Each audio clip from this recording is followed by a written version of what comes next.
परभणी जिल्ह्यातील सोनपेठ तालुक्यात अत्यंत दुर्दैवी घटना घडली असून गोदावरी नदीत बुडून 3 महिलांचा मृत्यू झाला आहे। मृतांमध्ये उत्कर्ष उत्तम जाधव वय वर्ष 21, समीक्षा उत्तम जाधव वय वर्ष 18 आणि सिंधू दत्ता जाधव वय वर्ष 45 यांचा समावेश आहे। उत्कर्ष जाधव ही इंजिनिअरिंगच्या दुसऱ्या वर्षात शिक्षण घेत होती। अवघ्या 15 दिवसापूर्वीच तिला पुण्यातील एका नामांकित कंपनीत नोकरी मिळाली होती। पहिल्या नोकरीमुळे ती अत्यंत आनंदात होती। शनिवार रविवारची सुट्टी असल्याने ती पुण्यावरून आपल्या गावी परतली होती। रविवारी उत्कर्षा, तिची बहीण समीक्षा आणि काकू सिंधू जाधव या सोनपेठ तालुक्यातील मोहाळा परिसरातील गोदावरी नदीपात्रात कपडे धुण्यासाठी गेल्या होत्या। यावेळी एका तरुणीच्या हातातील शॅम्पूच्या पुड्या पाण्यात वाहून जाऊ लागल्या।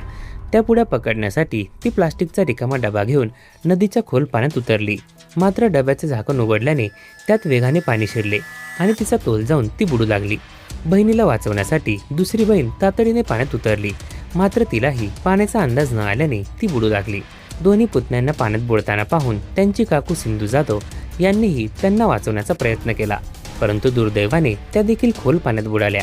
घटनेची माहिती मिळताच ग्रामस्थांनी शोध मोहीम राबवली।